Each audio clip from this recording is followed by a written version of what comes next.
भारत का संविधान केवल एक किताब नहीं है, ये हमारे सपनों की नींव है। इसे रटना बंद करो, इसे जीना सीखो। The Indian Constitution, now in a cinematic style. Rote learning is forbidden.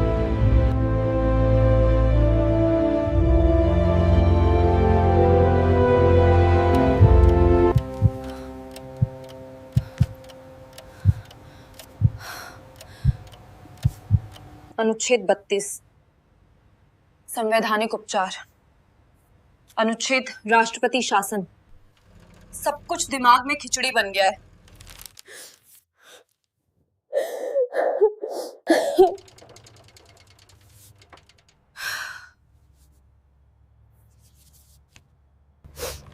दो साल हो गए जयपुर के इस घुटन में।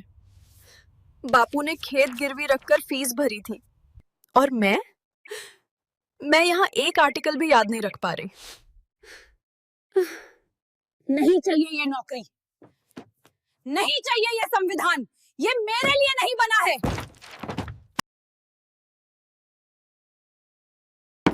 आ रद्दी कोनी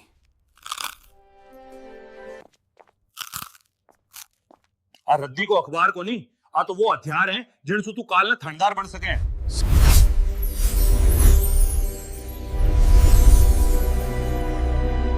नमस्कार साथियों, मैं हूं मानसर। हम अगले कुछ घंटे संविधान को सिनेमैटिक अंदाज में जिएंगे। क्या आप तैयार हैं इसे? तो कमेंट बॉक्स में जय हिंद लिखो। दृष्टि, क्या तुम महसूस कर सकती हो? यह सिर्फ ईंटों और पत्थरों की इमारत नहीं है। ये वो जगह है जहां भारत की आत्मा को शब्दों में ढाला गया था। आज से लगभग 80 साल पहले 9 दिसंबर 1946 को ठीक इसी जगह पर भारत के भविष्य का निर्माण शुरू हुआ था। बाहर कड़ाके की ठंड थी, लेकिन इस हॉल के अंदर आजादी की आग धधक रही थी। सर, ये वही सेंट्रल हॉल है ना, जहां अब हम संसद की संयुक्त बैठकें देखते हैं? 9 दिसंबर 1946 यानी आजादी से भी पहले। बिल्कुल सही, लेकिन ये सफर 1946 में शुरू नहीं हुआ था। ये एक लंबा संघर्ष था। सोचो, 1934 का साल, भारत अभी भी ब्रिटिश राज के अधीन था। कम्युनिस्ट आंदोलन के प्रणेता M.N. रॉय ने पहली बार ये विचार रखा कि भारत का संविधान भारतीयों द्वारा ही बनाया जाना चाहिए। ये कोई मांग नहीं थी, ये एक चुनौती थी। M.N. रॉय, वही रेडिकल डेमोक्रेट। सर, क्या कांग्रेस ने इसे तुरंत स्वीकार कर लिया था? तुरंत नहीं, लेकिन 1935 में भारतीय राष्ट्रीय कांग्रेस ने इसे आधिकारिक मांग बना लिया। और फिर 1938 में जवाहरलाल नेहरू ने एक बहुत बड़ी बात कही। उन्होंने कहा, स्वतंत्र भारत का संविधान बिना किसी बाहरी हस्तक्षेप के वयस्क मताधिकार के आधार पर चुनी गई संविधान सभा द्वारा बनाया जाना चाहिए। ये बिना बाहरी हस्तक्षेप वाला पॉइंट बहुत महत्वपूर्ण था। दृष्टि, हम भीख नहीं मांग रहे थे, हम अपना अधिकार मांग रहे थे। सर, अंग्रेजों ने इतनी आसानी से तो हाँ नहीं की होगी। उन्हें तो आदत थी हमें डोमिनियन बना के रखने की। सही पकड़े हो, उन्होंने इसे टाला। लेकिन 1940 में जब द्वितीय विश्व युद्ध का दबाव बढ़ा, तो अगस्त प्रस्ताव के जरिए उन्होंने पहली बार सैद्धांतिक रूप से इसे स्वीकार किया। फिर 1942 में सर स्टैफर्ड क्रिप्स एक प्रस्ताव लेकर आए। लेकिन गांधी जी ने उसे क्या कहा था, याद है? जी सर, दिवालिया हो रहे बैंक का पोस्ट डेटेड चेक, यानी अ post dated cheque on a crashing bank. क्योंकि क्रिप्स मिशन ने युद्ध के बाद संविधान सभा की बात की थी और मुस्लिम लीग ने इसे खारिज कर दिया था क्योंकि वे पाकिस्तान चाहते थे। शाबाश। और अंत में आया 1946 का कैबिनेट मिशन। 3 सदस्य थे, Lord Pethick Lawrence, Sir Stafford Cripps और A.V. अलेक्जेंडर। इन्होंने 2 संविधान सभाओं की मांग तो खारिज कर दी, लेकिन ऐसी योजना रखी जिसने मुस्लिम लीग को कुछ हद तक संतुष्ट किया। इसी योजना के तहत नवंबर 1946 में हमारी संविधान सभा का गठन हुआ। अब थोड़ा एग्जाम मोड में आते हैं। यहां से कथन कारण वाले प्रश्न बनते हैं। कैबिनेट मिशन योजना के अनुसार संविधान सभा की कुल सदस्य संख्या 389 निर्धारित की गई थी। इसे ध्यान से समझो। British Bharat 296 seats, British Bharat से 292, 11 गवर्नर्स प्रांतों से +4 चीफ कमिश्नर्स प्रांतों से, देशी रियासतें 93 सीट्स, रियासतों के प्रमुखों द्वारा मनोनीत, कुल 389 सीट्स। सर, ये 4 चीफ कमिश्नर्स प्रांत कौन से थे? क्या इसकी कोई ट्रिक है? हाँ, याद रखो, ABCD, अजमेर मेरवाड़ा, बलूचिस्तान, कूर्ग और दिल्ली। इन चारों से एक एक सदस्य लिया गया था। और चुनाव कैसे हुए? क्या जनता ने वोट दिया था? यही यूपीएससी फंसाता है। याद रखना, संविधान सभा के सदस्य वयस्क मताधिकार के आधार पर प्रत्यक्ष रूप से नहीं चुने गए थे। उनका चुनाव प्रांतीय विधानसभाओं के सदस्यों द्वारा आनुपातिक प्रतिनिधित्व की एकल संक्रमणीय मत पद्धति से हुआ था, यानी proportional representation by means of single transferable vote. UPSC, RPSC, BPSC, UPPSC, MPSC स्तर का प्रश्न देखो। कथन ए, 1946 की संविधान सभा सार्वभौमिक वयस्क मताधिकार के आधार पर नहीं चुनी गई थी। कारण आर, संविधान सभा का गठन कैबिनेट मिशन योजना के तहत किया गया था। सर, दोनों सत्य हैं और आर ए की सही व्याख्या भी करता है, क्योंकि कैबिनेट मिशन ने ही ये अप्रत्यक्ष चुनाव का तरीका सुझाया था। बहुत बढ़िया। अब जुलाई-अगस्त 1946 में चुनाव हुए। नतीजे क्या रहे? कांग्रेस, आईएनसी 208 सीटें, मुस्लिम लीग, एमएल 73 सीटें, निर्दलीय या अन्य 15 सीटें। रियासतों की 93 सीटें शुरुआत में खाली रहीं क्योंकि उन्होंने खुद को अलग रखने का फैसला किया था। सर, तो क्या डॉक्टर अंबेडकर बंबई से जीते थे? नहीं, ये एक बहुत महत्वपूर्ण तथ्य है। Doctor B R. अंबेडकर पहले पूर्वी बंगाल यानी अनडिवाइडेड बंगाल से चुने गए थे, लेकिन विभाजन के बाद वो क्षेत्र पाकिस्तान में चला गया। बाद में उन्हें बंबई प्रेसिडेंसी की पूना सीट से एम.आर. जयकर के इस्तीफे के बाद उपचुनाव में चुनकर लाया गया। अब चलते हैं ऐतिहासिक बैठकें और कार्यवाही, यानी द हिस्टोरिक मीटिंग्स। 9 दिसंबर 1946 पहला दिन। 9 दिसंबर 1946 दिन सोमवार, सुबह 11 बजे। हॉल सजा हुआ था, लेकिन एक सन्नाटा भी था। मुस्लिम लीग ने बैठक का बहिष्कार किया था और अलग पाकिस्तान की मांग पर अड़े थे, इसलिए केवल 211 सदस्य ही उपस्थित थे। विंस्टन चर्चिल ने इस पर तंज कसते हुए कहा था, ये एक ऐसा विवाह है जिसकी दुल्हन ही गायब है, और ये भी कहा कि ये सभा केवल भारत के एक बड़े समुदाय का प्रतिनिधित्व करती है। कितना अपमानजनक। लेकिन सर, अध्यक्ष कौन बना? फ्रांस की तर्ज पर सभा के सबसे वरिष्ठ सदस्य डॉक्टर सच्चिदानंद सिन्हा को अस्थायी अध्यक्ष यानी टेम्पररी प्रेसिडेंट चुना गया। आचार्य जे.बी. कृपलानी ने उन्हें आसन ग्रहण करने के लिए आमंत्रित किया और वे पहले व्यक्ति थे जिन्होंने संविधान सभा को संबोधित किया। तो पहले वक्ता जे.बी. कृपलानी थे, न कि नेहरू या पटेल। बिल्कुल सही। ये तथ्य अक्सर बच्चे गलत करते हैं। उसी दिन अमेरिका, चीन और ऑस्ट्रेलिया से शुभकामनाएं संदेश पढ़े गए थे। फिर आया 11 दिसंबर 1946। इस दिन डॉक्टर राजेंद्र प्रसाद को स्थायी अध्यक्ष चुना गया। साथ ही 2 उपाध्यक्ष चुने गए, एच.सी. मुखर्जी और वी.टी. कृष्णमाचारी। और सबसे महत्वपूर्ण, सर बी.एन. राव को संवैधानिक सलाहकार यानी कॉन्स्टिट्यूशनल एडवाइजर नियुक्त किया गया। बी.एन. राव ने ही दुनिया भर के 60 संविधानों का अध्ययन किया और पहला कच्चा मसौदा तैयार किया। और 13 दिसंबर को उद्देश्य प्रस्ताव आया। हाँ, 13 दिसंबर 1946 को जवाहरलाल नेहरू ने ऐतिहासिक उद्देश्य प्रस्ताव पेश किया। इसमें भारत को एक स्वतंत्र संप्रभु रकी गणराज्य यानी इंडिपेंडेंट सॉवरेन रिपब्लिक घोषित करने का संकल्प था। नेहरू ने अपने भाषण में कहा था, हम एक ऐसे मोड़ पर खड़े हैं जहां हम इतिहास बनते हुए देख रहे हैं। ये प्रस्ताव 22 जनवरी 1947 को सर्वसम्मति से स्वीकार किया गया। यही आगे चलकर हमारे संविधान की प्रस्तावना यानी प्रीएम्बल बना। दोस्तों, अक्सर जब हम भारत का भूगोल यानी इंडियन ज्योग्राफी पढ़ते हैं तो सबसे बड़ी दिक्कत क्या आती है? नदियां, पहाड़, दर्रे हम सब रट तो लेते हैं, लेकिन एग्जाम हॉल में कंफ्यूजन हो जाता है कि कौन सी नदी कहां से मुड़ी थी या वो पहाड़ी किस राज्य में थी। इसका कारण पता है क्या है? हमारा दिमाग टेक्स्ट को नहीं, विजुअल्स को याद रखता है। जब हम कोई मूवी देखते हैं तो उसकी कहानी हमें सालों तक याद रहती है, लेकिन किताब का पन्ना हम 2 दिन में भूल जाते हैं। और जैसा कि आप जानते हैं, मान एजुकेशन यूट्यूब चैनल पर हम और आप मिलकर संपूर्ण पॉलिटी को बहुत गहराई से और फ्री में कवर कर रहे हैं। आपकी तैयारी में कोई कमी न रहे, इसलिए वो सीरीज वैसे ही चलती रहेगी। लेकिन भूगोल एक ऐसा विषय है जिसे सिर्फ बोर्ड पर लिखकर नहीं समझाया जा सकता। भूगोल को महसूस करना पड़ता है। आपको हिमालय की चोटियों पर ले जाना पड़ता है, नदियों के बहाव को 360 डिग्री से दिखाना पड़ता है। इसीलिए मैंने एक सपना देखा था कि अपने स्टूडेंट्स को भूगोल ऐसे पढ़ाऊं जैसे कोई साइंस फिक्शन मूवी चल रही हो, और आज वो सपना सच हो गया है। हमने टेस्ट क्यू ऐप पर भारत का अब तक का सबसे advanced cinematic geography course launch किया है। इसमें हम रटेंगे नहीं, बल्कि हम सैर करेंगे। इसमें हर एक टॉपिक, चाहे वो मॉनसून हो या मिट्टी, सब कुछ 360 डिग्री विजुअल्स और मूवी स्टाइल ग्राफिक्स के साथ समझाया गया है। ये सिर्फ एक कोर्स नहीं है, ये एक विजुअल जर्नी है।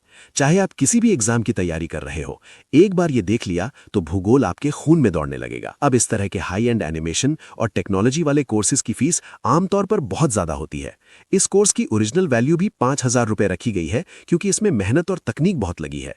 लेकिन आप स्टूडेंट्स हैं मेरे, और मैं नहीं चाहता कि पैसे की वजह से कोई भी इस क्रांतिकारी तरीके से पढ़ने से वंचित रह जाए।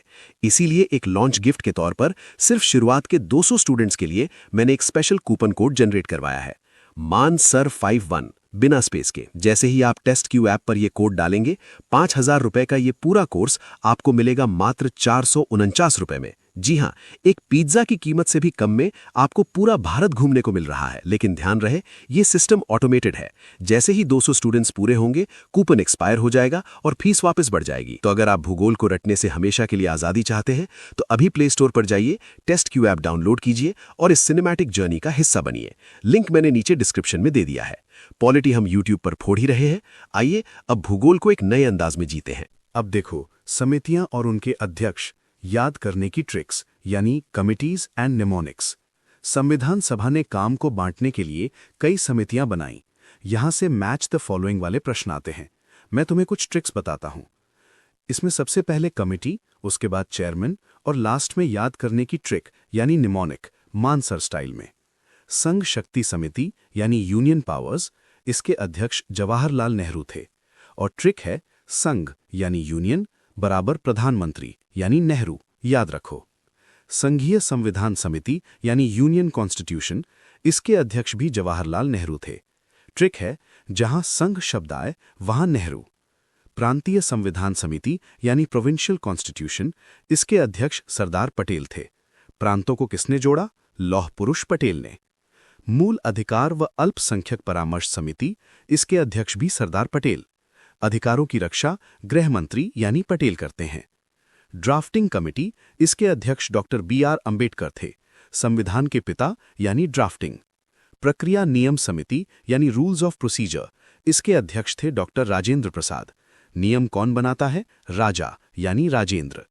संचालन समिति यानी स्टीयरिंग कमेटी, इसके अध्यक्ष भी डॉक्टर राजेंद्र प्रसाद थे। गाड़ी यानी सभा का स्टीयरिंग राजा के हाथ में। सर, सरदार पटेल वाली परामर्श समिति यानी एडवाइजरी कमेटी बहुत बड़ी थी ना? हाँ, उसकी 5 उपसमितियां थीं। 2 सबसे महत्वपूर्ण हैं। मूल अधिकार उपसमिति JB कृपलानी, ट्रिक याद रखना, अधिकारों की कृपा चाहिए। अल्पसंख्यक उपसमिति HC मुखर्जी। और झंडा समिति यानी फ्लैग कमेटी? यहां बहुत कंफ्यूजन होता है। तदर्थ झंडा समिति यानी ad hoc committee on the national flag, इसके अध्यक्ष डॉक्टर राजेंद्र प्रसाद थे। कुछ गाइड्स में JB कृपलानी लिखा होता है, जो गलत है। UPSC और RPSC राजेंद्र प्रसाद को ही सही मानते हैं। महत्वपूर्ण छोटी समितियां यानी माइनर कमिटीज, सदन समिति यानी house committee B Pattabhi Sitaramayya. कार्य संचालन समिति यानी order of business KM Munshi. संविधान सभा के कार्यों के लिए समिति GV मावलंकर। ध्यान रखना, मावलंकर बाद में लोकसभा के पहले स्पीकर भी बने। Credential committee Alladi Krishna Swami Iyer. अब आते हैं प्रारूप समिति पर। इसे संविधान का हृदय कहते हैं, यानी द ड्राफ्टिंग कमिटी। 29 अगस्त 1947 आज़ादी के ठीक 14 दिन बाद प्रारूप समिति का गठन हुआ। इसके 7 सदस्य थे। इसकी ट्रिक याद है दृष्टि? जी सर, अंबेडकर के मित्र मुंशी और कृष्णा यानी अय्यर तथा मचारी खेत में सादुल्ला और माधव के साथ गए। Ambedkar's friend Munshi and Krishna went to the field with Saadulla and Madhava. शानदार। चलो डीकोड करते हैं। डॉक्टर BR अंबेडकर अध्यक्ष, N Gopalaswami Ayyangar, Alladi Krishna Swami Iyer, doctor KM Munshi, Syed Mohammad Saadulla, N Madhav Rao. इन्होंने BL मित्र की जगह ली थी, स्वास्थ्य कारणों से इस्तीफा। याद रखना, M से M यानी मित्र से माधवा। TT कृष्णमचारी, इन्होंने DP खेतान की मृत्यु के बाद जगह ली। याद रखना, K से K यानी खेतान से कृष्णमचारी। सर, मैंने पढ़ा है कि एक सदस्य ने इसे अपवहन समिति यानी ड्रिफ्टिंग कमेटी कहा था। हाँ, नजीरुद्दीन अहमद ने आलोचना करते हुए इसे ड्रिफ्टिंग कमेटी कहा था, क्योंकि उनके अनुसार प्रक्रिया बहुत धीमी थी और दिशाहीन थी। लेकिन डॉक्टर अंबेडकर ने इसका जवाब देते हुए कहा कि संविधान को इतना विस्तृत और त्रुटिहीन बनाने के लिए समय जरूरी था। उन्होंने SN मुखर्जी, जो संविधान के मुख्य प्रारूपकार यानी चीफ ड्राफ्ट्समैन थे, की कड़ी मेहनत की सराहना की। SN मुखर्जी का नाम याद रखना, वे गुमनाम नायक थे। संविधान निर्माण के तथ्य, कला और अनसुने पहलू की तरफ। अब कुछ ऐसे तथ्यों पर आते हैं जो अक्सर वन लाइनर एग्जाम्स में पूछे जाते हैं। संविधान निर्माण में कुल समय 2 वर्ष 11 माह 18 दिन, कुल सत्र 11 सत्र, 165 दिन बैठकें, प्रारूप पर विचार 114 दिन, कुल खर्च लगभग 64 लाख रुपए, कुल वाचन यानी रीडिंग्स 3 वाचन। संविधान सचिव HVR अयंगर। सर, हमारा संविधान हस्तलिखित है ना? उसे किसने लिखा?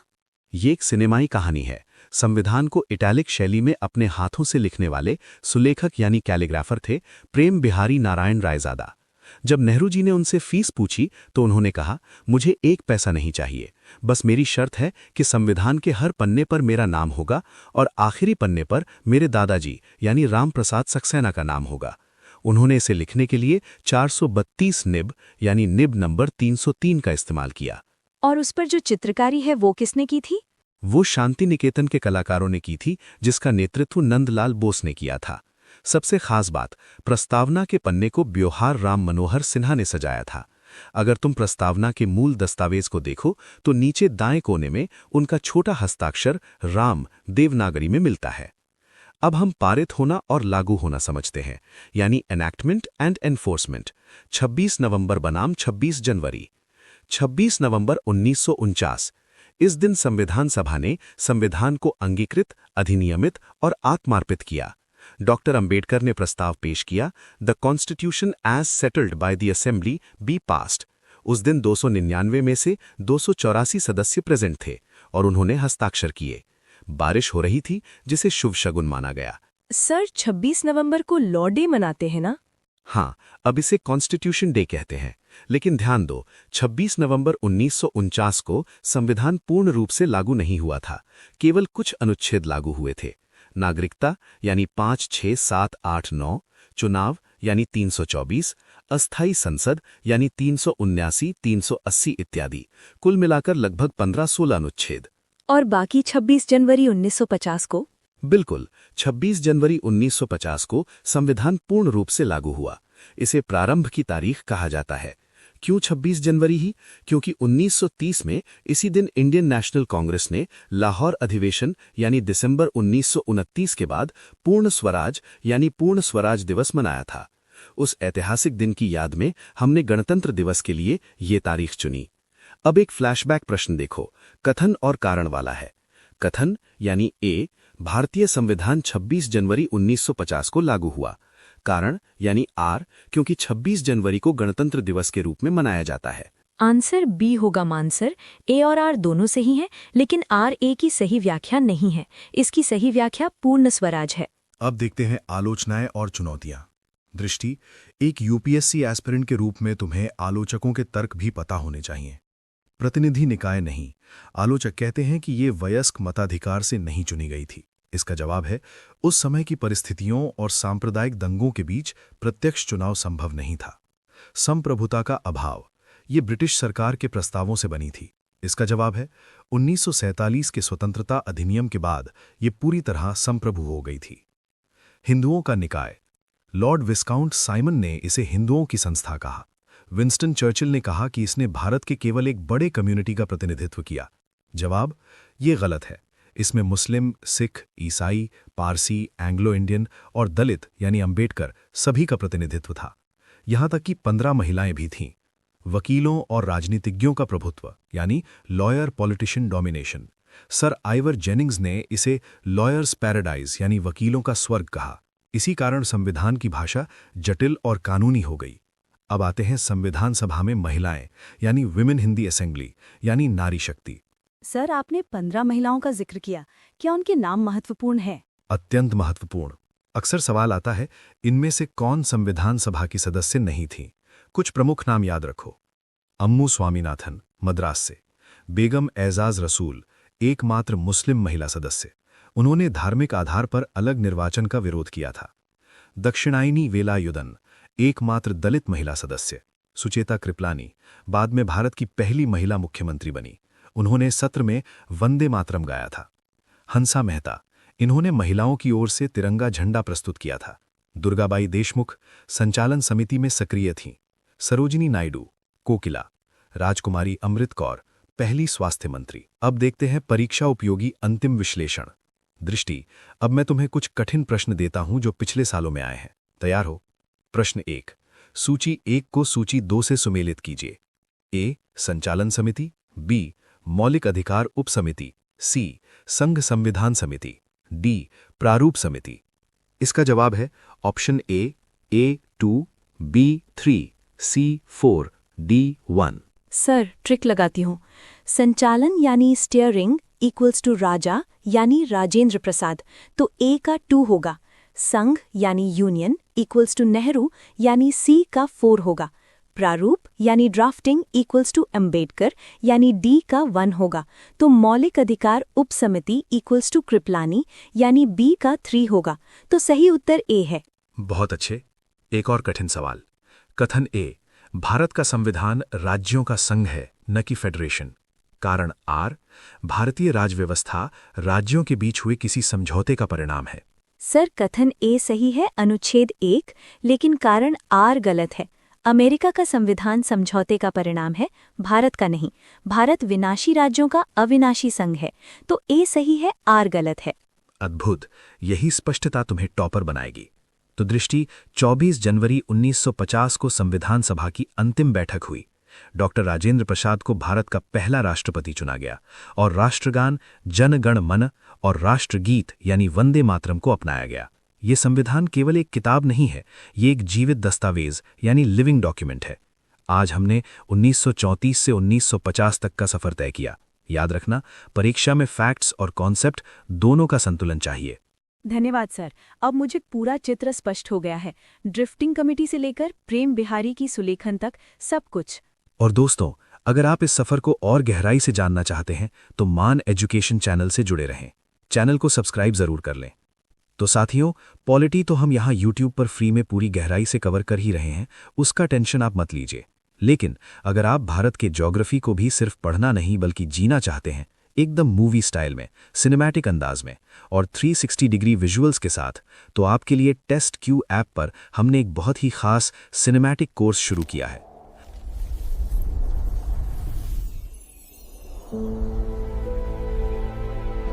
Welcome to Man Education, where your future begins.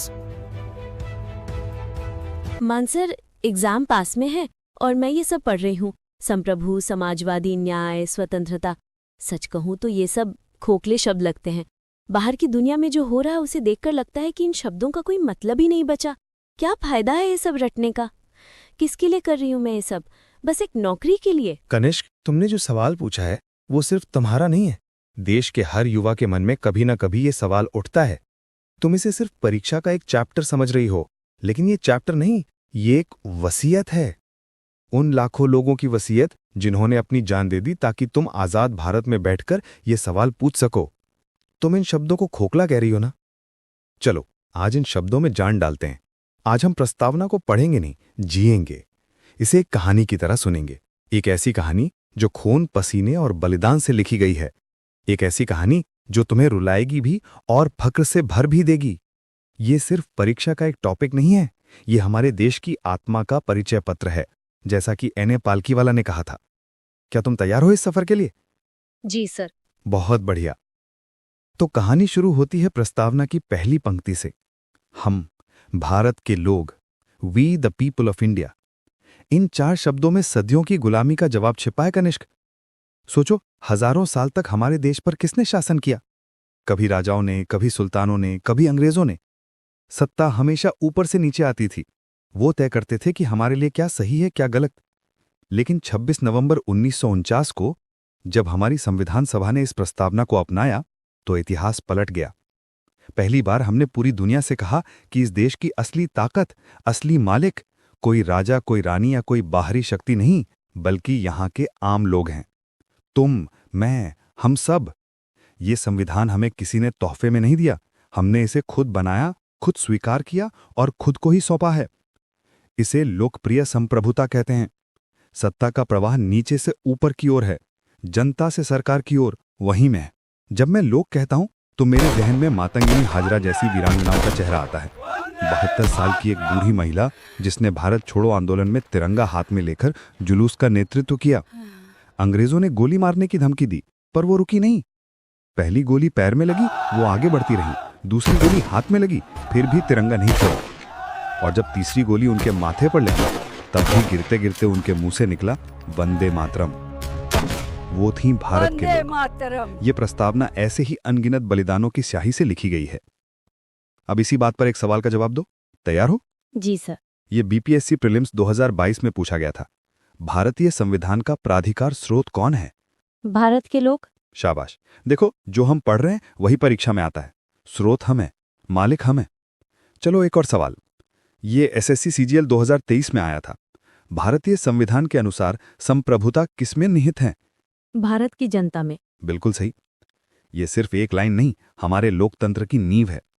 यह हमें याद दिलाता है कि सरकारें हमसे हैं, हम सरकारों से नहीं। अब कहानी के अगले हिस्से पर आते हैं।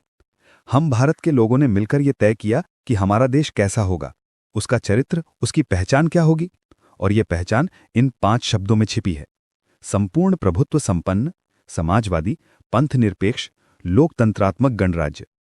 ये सिर्फ शब्द नहीं, भारत की पहचान के 5 स्तंभ हैं। और याद रखना, इनका क्रम बहुत महत्वपूर्ण है, क्योंकि ये एक राष्ट्र के निर्माण की तार्किक प्रक्रिया को दर्शाता है। जी सर। सबसे पहले एक देश को आजाद होना पड़ता है, अपने फैसले खुद लेने के लिए। संपूर्ण प्रभुत्व संपन्न का मतलब यही है। भारत अब किसी का डोमिनियन या गुलाम नहीं है।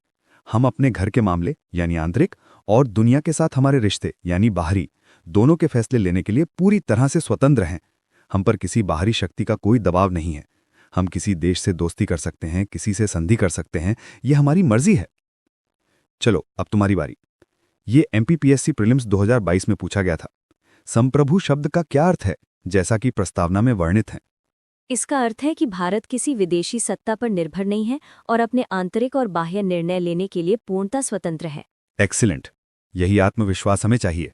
अब जब हम आजाद हो गए तो सवाल उठा कि देश चलेगा कैसे, समाज की व्यवस्था कैसी होगी। तब हमने चुना समाजवाद।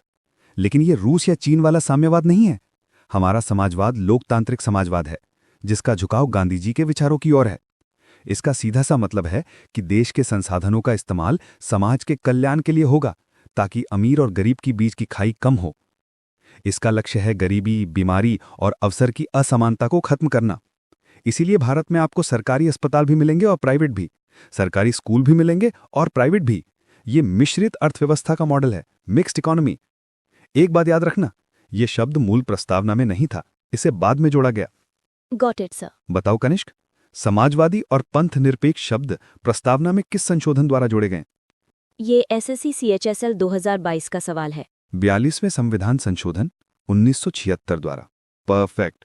और यह संशोधन किसकी सिफारिश पर हुआ था? सरदार स्वर्ण सिंह समिति। बहुत बढ़िया। देख रही हो सब कुछ कैसे जुड़ा हुआ है। एक और सवाल। आरपीएस मेंस 2023 में आया था। भारतीय संविधान में अपनाया गया समाजवाद किस प्रकृति का है? लोकतांत्रिक समाजवाद। करेक्ट, जिसका झुकाव गांधीवादी समाजवाद की ओर है। अब देश की आर्थिक दिशा तय हो गई, लेकिन भारत जैसे देश में जहां इतनी सारे धर्म हैं, वहां शांति कैसे स्थापित हो? इसका जवाब है पंथ निरपेक्षता। ये शब्द भी 42वें संशोधन से ही जोड़ा गया। इसका मतलब है कि राज्य का अपना कोई आधिकारिक धर्म नहीं होगा। राज्य की नजर में हिंदू, मुस्लिम, सिख, ईसाई, बौद्ध, जैन, पारसी सब बराबर हैं। राज्य ना किसी धर्म को बढ़ावा देगा, ना किसी को दबाएगा। वो सभी धर्मों का समान रूप से सम्मान और संरक्षण करेगा। ये सर्वधर्म संभाव की हमारी हजारों साल पुरानी भारतीय अवधारणा है। तैयार हो अगले सवाल के लिए? Yes sir. यूपीएससी सीएससी 2022 में एक सवाल था, एक पंथ निरपेक्ष राज्य की सबसे सटीक परिभाषा क्या है? राज्य का कोई आधिकारिक धर्म नहीं होगा और वो सभी धर्मों के साथ समान व्यवहार करेगा। शानदार। यही भारत की खूबसूरती है। अब देश आजाद है, आर्थिक और सामाजिक दिशा तय है, तो सरकार कौन चलाएगा?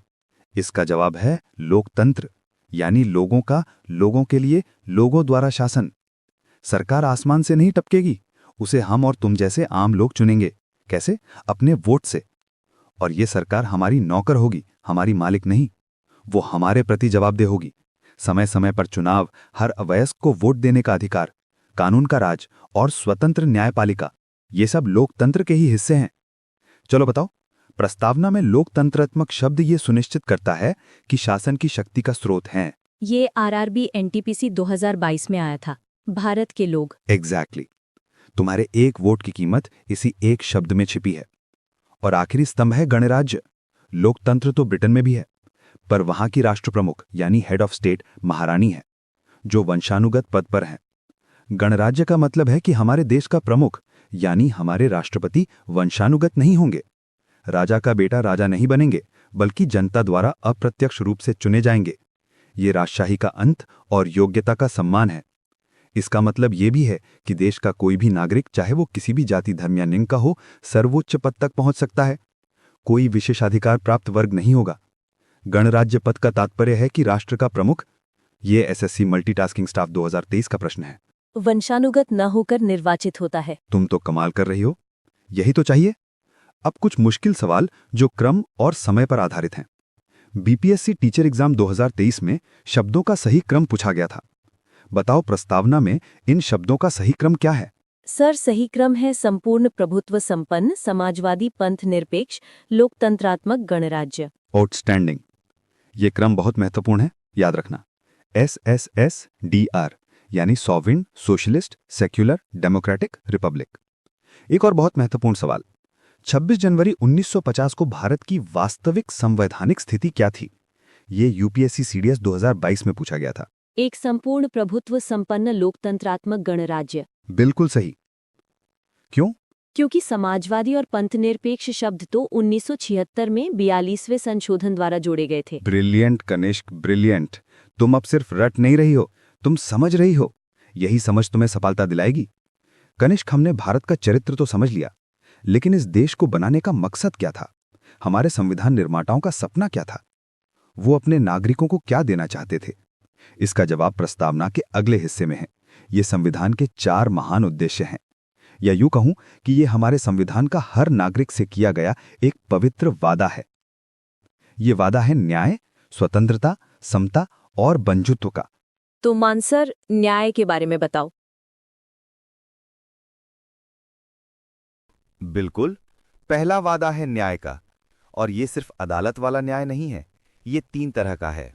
सामाजिक न्याय, इसका मतलब है कि किसी भी व्यक्ति के साथ उसकी जाति, रंग, धर्म, लिंग या जन्मस्थान के आधार पर कोई भेदभाव नहीं होगा। ये वो सपना था जिसके लिए डॉक्टर BR अम्बेडकर ने अपना पूरा जीवन लगा दिया। उन्होंने जो अपमान और पीड़ा झेली, वो चाहते थे कि आज़ाद भारत का कोई भी बच्चा वो न झेले। आर्थिक न्याय, इसका मतलब है कि आर्थिक कारणों से किसी के साथ भेदभाव नहीं होगा। हर किसी को अपनी योग्यता के अनुसार आगे बढ़ने का अवसर मिलेगा, और राज्य धन संपदा के केंद्रीकरण को रोकने की कोशिश करेगा। राजनीतिक न्याय, इसका मतलब है कि हर वयस्क नागरिक को वोट देने का अधिकार होगा, और हर नागरिक को चुनाव में खड़े होने का समान अवसर मिलेगा। चलो, एक आसान सा सवाल, प्रस्तावना में कितने प्रकार के न्याय का उल्लेख है? MPPSC prelims 2023। 3, सामाजिक, आर्थिक और राजनीतिक। सही जवाब। दूसरा वादा है स्वतंत्रता का। ये सिर्फ आज़ादी नहीं है, बल्कि हर व्यक्ति को अपने व्यक्तित्व का पूर्ण विकास करने का अवसर देना है। आप क्या सोचते हैं, क्या बोलना चाहते हैं, किस पर विश्वास करते हैं, किस धर्म को मानते हैं और कैसे पूजा पाठ करते हैं, इसकी पूरी स्वतंत्रता है। लेकिन याद रखना, ये स्वतंत्रता असीमित नहीं है। आप कुछ भी बोलने की आज़ादी के नाम पर देश की एकता को खतरा नहीं पहुंचा सकते। ये क्वालिफाइड लिबर्टी है, एब्सोल्यूट नहीं। इस स्वतंत्रता के लिए भगत सिंह जैसे क्रांतिकारियों ने हंसते हंसते फांसी को चूम लिया था। उन्होंने कहा था कि वे मेरे शरीर को कुचल सकते हैं, मेरे विचारों को नहीं। ये स्वतंत्रता हमें उन्हीं की देन है। अब एक ट्रिकी सवाल, ये यूपीएससी सीएसई 2022 के पेपर में था। भारतीय संविधान की प्रस्तावना में निम्नलिखित में से किस स्वतंत्रता का उल्लेख नहीं है? विकल्प थे अ, विचार की स्वतंत्रता, ख, आर्थिक स्वतंत्रता, ग, अभिव्यक्ति की स्वतंत्रता और घ, विश्वास की स्वतंत्रता। सर, आर्थिक स्वतंत्रता का उल्लेख नहीं है। ब्रिलियंट। आर्थिक न्याय है, स्वतंत्रता नहीं। ये बारीक अंतर ही तुम्हें दूसरों से आगे ले जाएगा। तीसरा वादा है समता का। इसका मतलब है कि समाज के किसी भी वर्ग के लिए कोई विशेष अधिकार नहीं होंगे और कानून की नज़र में सब बराबर होंगे। चाहे कोई कितना भी अमीर हो या गरीब, शक्तिशाली हो या कमजोर, कानून सबके लिए एक है। और सिर्फ इतना ही नहीं, सरकार सबको आगे बढ़ने के समान अवसर भी देगी। इसीलिए सरकारी नौकरियों में आरक्षण जैसी व्यवस्था की गई, ताकि जो लोग सदियों से पीछे रह गए हैं उन्हें भी बराबरी पर आने का एक अवसर मिल सके। जी सर। बताओ, प्रस्तावना में उल्लेखित समता किन दो नुपों को सुनिश्चित करती है? RPSC RLS 2023। प्रतिष्ठा और अवसर की समता। बहुत अच्छे। और चौथा और सबसे खूबसूरत वादा है बंधुता का, यानी भाईचारे की भावना। हमारे संविधान निर्माता जानते थे कि न्याय, स्वतंत्रता और समता तब तक अधूरे हैं जब तक हम सब भारतीय एक दूसरे को भाई बहन ना समझें। इसीलिए एकल नागरिकता यानी सिंगल सिटीजनशिप का प्रावधान किया गया। हम पहले भारतीय हैं, बाद में राजस्थानी, पंजाबी या तमिल। इस बंधुता का उद्देश्य दो हैं। पहला, हर एक व्यक्ति की गरिमा मतलब डिग्निटी सुनिश्चित करना, और दूसरा, हमारे राष्ट्र की एकता और अखंडता को मतलब यूनिटी एंड इंटेग्रिटी को बनाए रखना। कनिष्क देखो, डॉक्टर अंबेडकर ने कहा था कि स्वतंत्रता, समता और बंधुता को एक दूसरे से अलग नहीं किया जा सकता। बिना समता के स्वतंत्रता कुछ लोगों का एकाधिकार बन जाएगी, बिना स्वतंत्रता के समता व्यक्तिगत पहल को खत्म कर देगी, और बिना बंधुता के स्वतंत्रता और समता का कोई अर्थ ही नहीं रह जाएगा। ये तीनों एक त्रिमूर्ति की तरह हैं। कनिष्क, अब सवाल पूछूं मैं? जी सब पूछो। तो बताओ फिर, प्रस्तावना में बंधुता का आदर्श क्या सुनिश्चित करने का प्रयास करता है? ये यूपीएससी मेंस 2023 से प्रेरित एक प्रश्न है। भाईचारे की भावना जो व्यक्ति की गरिमा और राष्ट्र की एकता को सुनिश्चित करे। एकदम सटीक।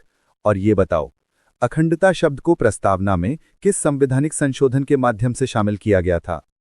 SSC CGL 2022। 42वें संशोधन 1976 द्वारा। बहुत खूब। पहले सिर्फ राष्ट्र की एकता था, जिसे बदलकर राष्ट्र की एकता और अखंडता कर दिया गया। अब कहानी में एक दिलचस्प मोड़ आता है। हमने प्रस्तावना के खूबसूरत शब्दों और वादों को तो समझ लिया, लेकिन एक बड़ा सवाल खड़ा हुआ। क्या प्रस्तावना संविधान का हिस्सा है? क्या इसे कोर्ट में लागू करवाया जा सकता है? इस सवाल ने हमारे देश की सबसे बड़ी अदालत सुप्रीम कोर्ट को भी सालों तक उलझाए रखा। ये किसी रोमांचक कोर्टरूम ड्रामा से कम नहीं था। अच्छा, ऐसा समझो कि बेरुबारी यूनियन मामला क्या था? बेरुबारी यूनियन मामला 1960। बिल्कुल। 1960 में एक मामला आया, बेरुबारी यूनियन केस।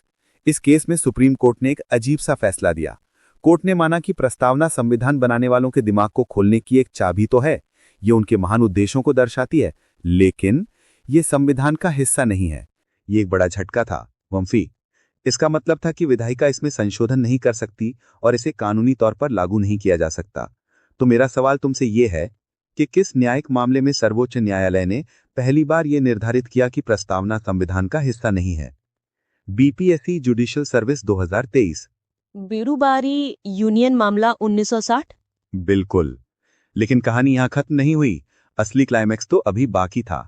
13 साल बाद 1973 में भारतीय न्यायपालिका के इतिहास का सबसे बड़ा और सबसे महत्वपूर्ण मामला आया, केशवानंद भारती बनाम केरल राज्य। इस केस को सुनने के लिए पहली बार सुप्रीम कोर्ट के 13 जज एक साथ बैठे, जो आज तक की सबसे बड़ी संवैधानिक बेंच है। 68 दिनों तक लगातार सुनवाई चली और 24 अप्रैल 1973 को एक ऐतिहासिक फैसला आया। सुप्रीम कोर्ट ने 7-6 के बहुमत से अपने ही पुराने बेरुबारी वाले फैसले को पलट दिया और कहा कि प्रस्तावना संविधान का एक अभिन्न अंग है।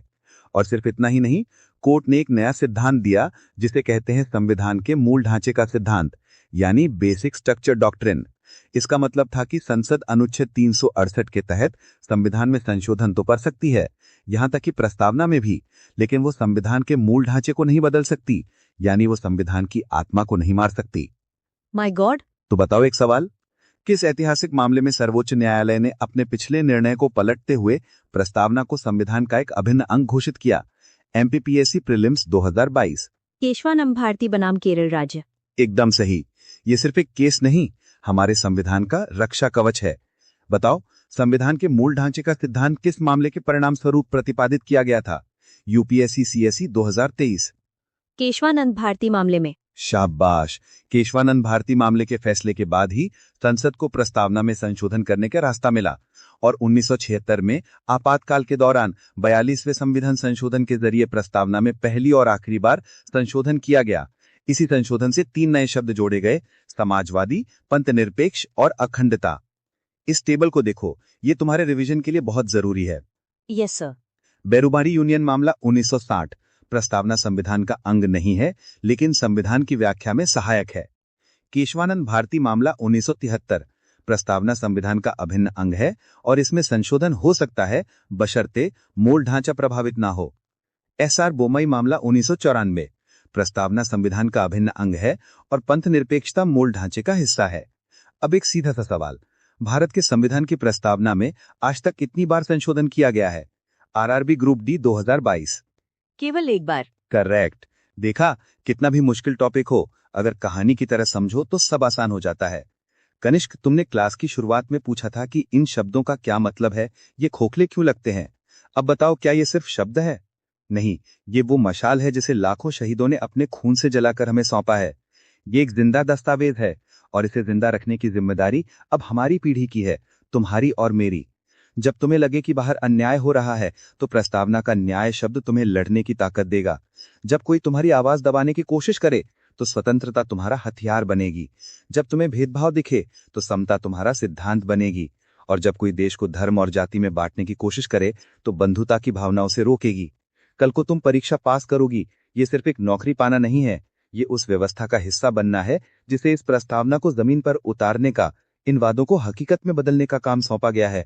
तुम्हारे हाथ में हजारों बच्चों का भविष्य होगा। उन्हें ये कहानी सुनाना, उन्हें इन शब्दों का मतलब समझाना, उन्हें बताना कि ये देश कितनी कुर्बानियों से बना है। ये मशाल अब तुम्हारे हाथ में है। सर, अब मुझे सब कुछ क्रिस्टल क्लियर हो गया है। काश मैं इन सभी कॉन्सेप्ट्स पर और प्रैक्टिस कर पाती ताकि कोई भी गलती की गुंजाइश न रहे। तुम्हारी इसी चिंता का समाधान है मेरे पास कनिष्क। ज्ञान को परखने और उसे अपनी ताकत बनाने के लिए प्रैक्टिस सबसे जरूरी है, और इसके लिए एक जबरदस्त प्लेटफॉर्म है टेस्ट क्यू ऐप। सोचो, एक ऐसा ऐप जहां तुम्हें रोजाना फ्री क्विज मिले, जहां तुम जैसे लाखों स्टूडेंट्स अपनी तैयारी को धार दे रहे हैं। टेस्ट क्यू ऐप को कुछ ही दिनों में 1 लाख से ज्यादा स्टूडेंट्स ने डाउनलोड किया है। और जानते हो क्यों? क्योंकि इसका कंटेंट बेमिसाल है। पिछली परीक्षाओं में 85% तक प्रश्न सीधे इस ऐप के प्रैक्टिस सेट से आए हैं। ये सिर्फ एक ऐप नहीं, सफलता की गारंटी है। आज रात सोने से पहले टेस्ट क्यू ऐप डाउनलोड करो और कुछ क्विज सॉल्व करो। तुम्हारा आत्मविश्वास आसमान छूने लगेगा। ये तुम्हारी सफलता की राह का आखिरी और सबसे महत्वपूर्ण कदम साबित हो सकता है। इसे डाउनलोड करना मतलब अपनी जीत पक्की करना। वाओ मान सर, इसे तो मैं आज ही डाउनलोड करती हूँ। Thank you so much sir, इतने अच्छे ऐप के बारे में बताने के लिए। ठीक है कनिष्क।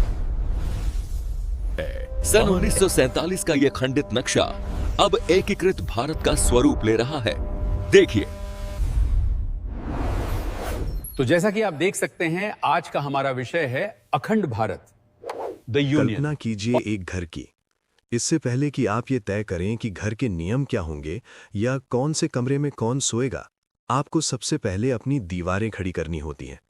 आपको ये जानना होता है कि आपकी जमीन कहां तक है। इसीलिए हमारे संविधान निर्माता डॉक्टर अंबेडकर ने मौलिक अधिकारों या राष्ट्रपति की शक्तियों से पहले भाग 1 को रखा। ये भाग उत्तर देता है उस सबसे बुनियादी सवाल का, भारत क्या है। अनुच्छेद 1 कहता है, India that is Bharat shall be a union of states. ये सुनने में सरल लगता है, लेकिन 2 नाम क्यों और यूनियन ही क्यों? अमेरिका की तरह फेडरेशन क्यों नहीं? सीधा बुलजाई पे निशाना दृष्टि, बहुत बढ़िया। यही वो सवाल है जो इंटरव्यू बोर्ड अक्सर पूछता है। संविधान सभा में इस पर लंबी बहस हुई थी। एचवी कामत जैसे सदस्यों ने भारत नाम का सुझाव दिया, जबकि कुछ आधुनिकतावादी इंडिया चाहते थे। अंततः एक मिश्रित संस्कृति को स्वीकार किया गया, इंडिया जो कि भारत है। अब यूनियन बनाम फेडरेशन पर आते हैं। डॉक्टर अंबेडकर ने 4 नवंबर 1948 को संविधान सभा में इसे स्पष्ट किया था। अंबेडकर ने कहा था, the federation is a union because it is indestructible. Though the country and the people may be divided into different states for convenience of administration, the country is one integral whole. यानी federation एक union है क्योंकि इसे तोड़ा नहीं जा सकता। हालांकि प्रशासन की सुविधा के लिए देश और लोगों को अलग-अलग राज्यों में बांटा जा सकता है, लेकिन देश एक अखंड इकाई है। अमेरिका एक फेडरेशन है, वहां राज्य पहले थे, वे एक अग्रीमेंट के तहत साथ आए, इसीलिए तकनीकी रूप से उन्हें अलग होने का अधिकार है। लेकिन भारत राज्यों के समझौते का परिणाम नहीं है। हम एक यूनियन है, विनाशी राज्यों का अविनाशी संघ, यानी an indestructible union of destructible states. राज्य को तोड़ा जा सकता है, नाम बदला जा सकता है, लेकिन संघ को नहीं तोड़ा जा सकता। कोई भी राज्य भारत से अलग होने की मांग नहीं कर सकता। सर, टेस्ट क्यू ऐप के पॉलिटी टेस्ट सीरीज में एक PYQ फ्लैश हो रहा है। संविधान के अनुच्छेद 1(3) के तहत भारतीय क्षेत्र यानी टेरिटरी ऑफ इंडिया को किन श्रेणियों में बांटा गया है? राज्यों के राज्य क्षेत्र, पहली अनुसूची में विनिर्दिष्ट संघ राज्य क्षेत्र, ऐसे अन्य राज्य क्षेत्र जो अर्जित किए जाएं। बिल्कुल सही। और यहाँ एक बहुत बारीक अंतर है जिसे यूपीएससी अक्सर फिल्म्स में पूछता है। भारत का संघ यानी यूनियन ऑफ इंडिया बनाम भारत का राज्य क्षेत्र यानी टेरिटरी ऑफ इंडिया। यूनियन में केवल राज्य शामिल हैं, जबकि टेरिटरी एक व्यापक शब्द है। इसमें राज्य, केंद्र शासित प्रदेश और भविष्य में अर्जित किए जाने वाले क्षेत्र भी शामिल हैं। संप्रभुता यानी सॉवरेंटी टेरिटरी में झलकती है। अर्जित करने की बात तो समझ आती है सर, लेकिन क्या संसद अपनी जमीन किसी विदेशी देश को दे सकती है? क्या अनुच्छेद 3 के तहत हम अपना हिस्सा काट कर दे सकते हैं? अब हम एक काले अध्याय में प्रवेश कर रहे हैं। दृष्टि बेरूबारी यूनियन मामला 1960। कहानी 1958 की है। भारत के प्रधानमंत्री नेहरू और पाकिस्तान के फिरोज खान नून के बीच एक समझौता हुआ, नेहरू नून समझौता।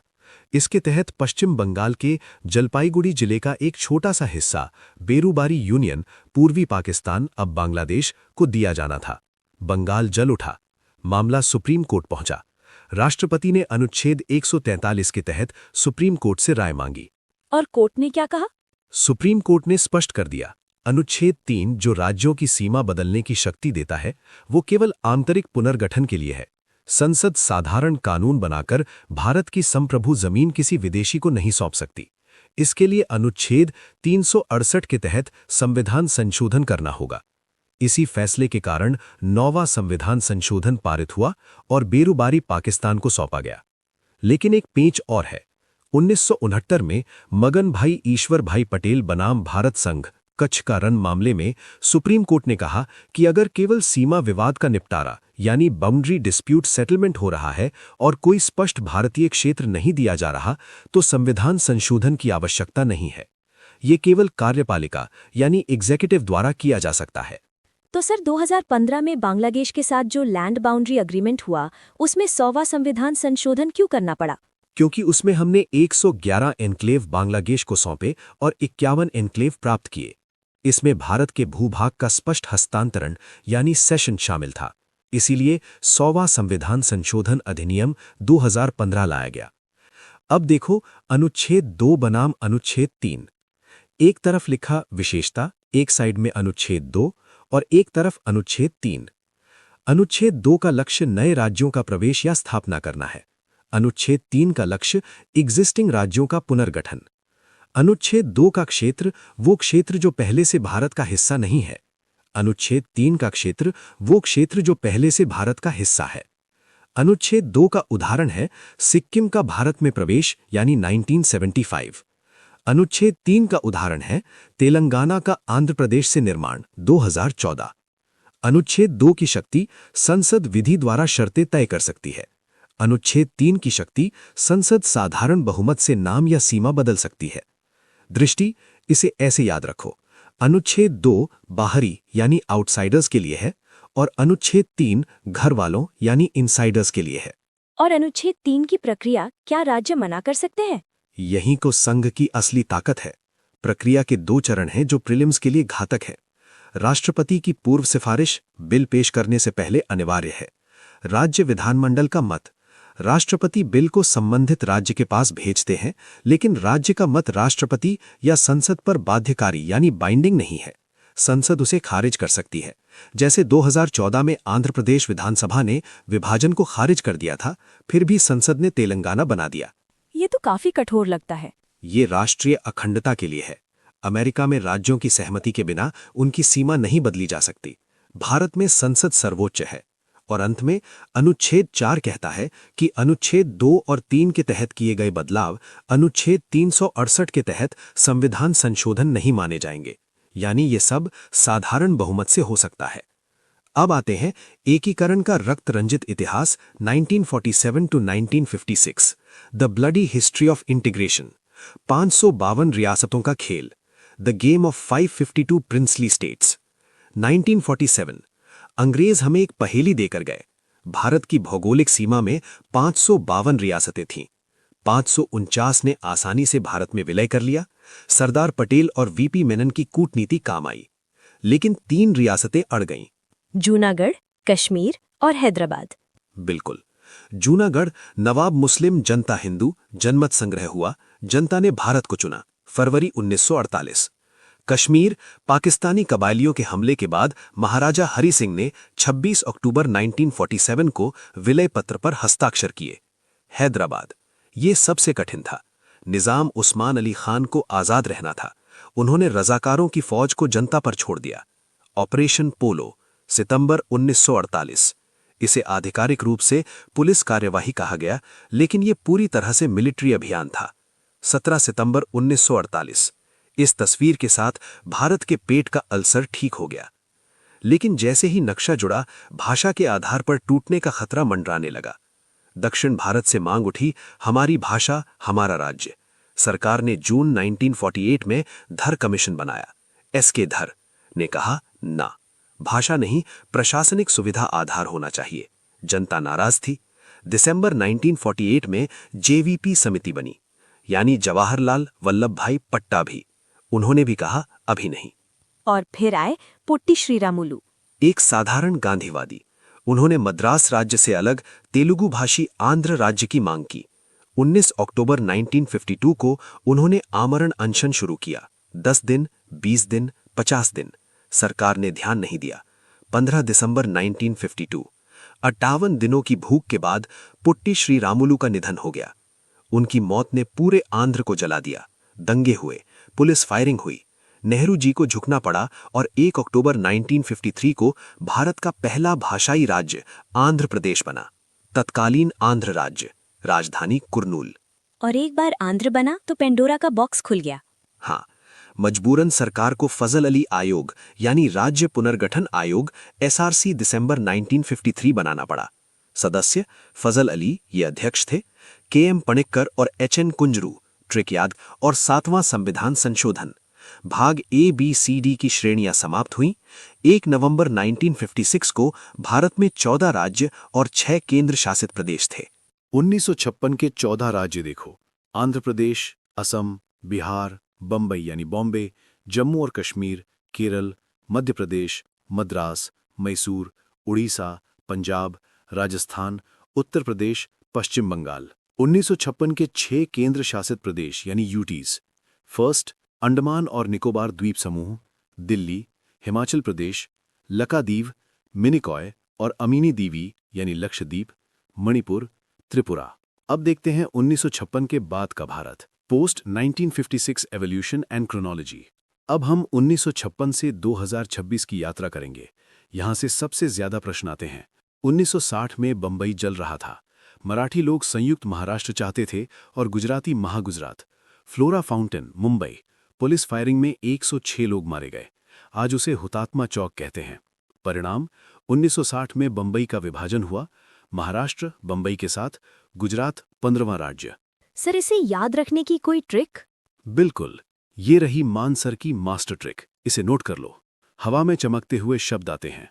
आम गुनाह है, मैम तुसी गाओ, छाता उठाओ और झाड़ू तोलो।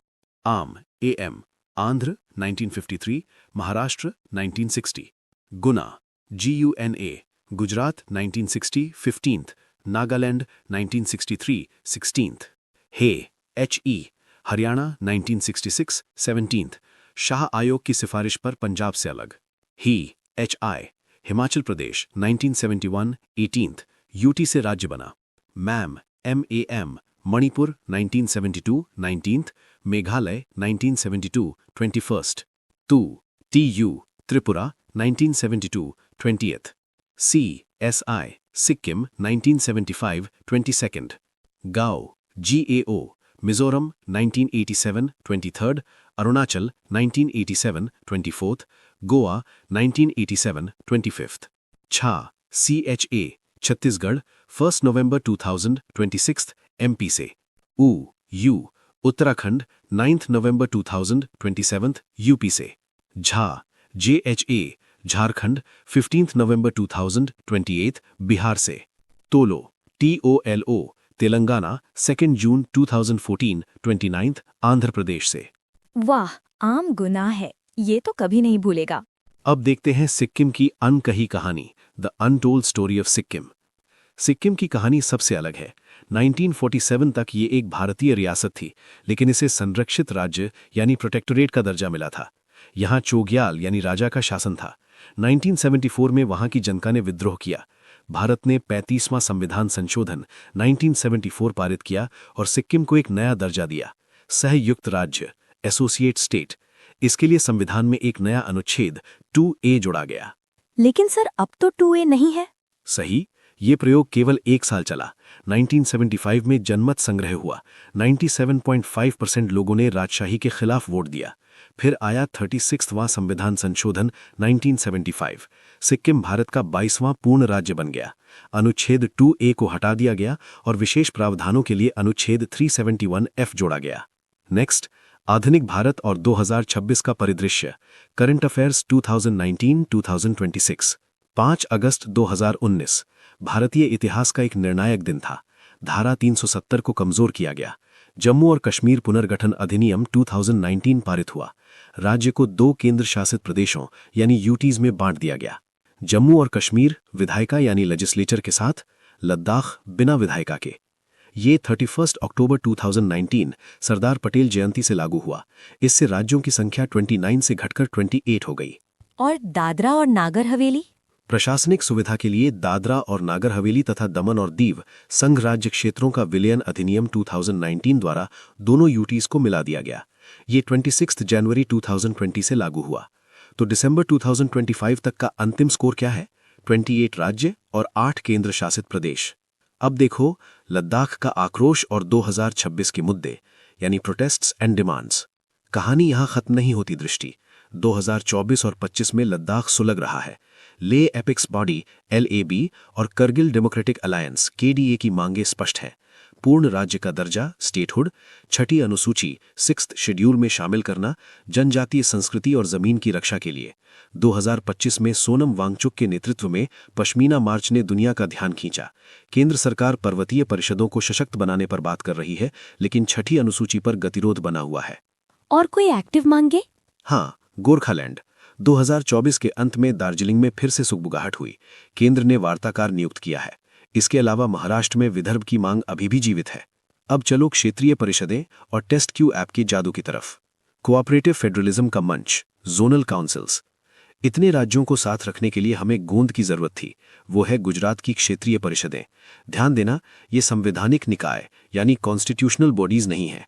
ये सांविधिक हैं, जिन्हें राज्य पुनर्गठन अधिनियम 1956 द्वारा बनाया गया। फर्स्ट, नॉर्दर्न मुख्यालय नई दिल्ली। सेकंड, सेंट्रल मुख्यालय प्रयागराज। थर्ड, ईस्टर्न मुख्यालय कोलकाता। फोर्थ, वेस्टर्न मुख्यालय मुंबई। फिफ्थ, सदर्न मुख्यालय चेन्नई। इसमें अध्यक्ष केंद्रीय गृह मंत्री सभी के लिए कॉमन और उपाध्यक्ष राज्यों के मुख्यमंत्री रोटेशन से 1 साल के लिए। और पूर्वोत्तर? वो इन 5 में नहीं है। उनके लिए पूर्वोत्तर परिषद अधिनियम 1971 के तहत नॉर्थ ईस्टर्न काउंसिल बनाई गई। मुख्यालय शिलोंग।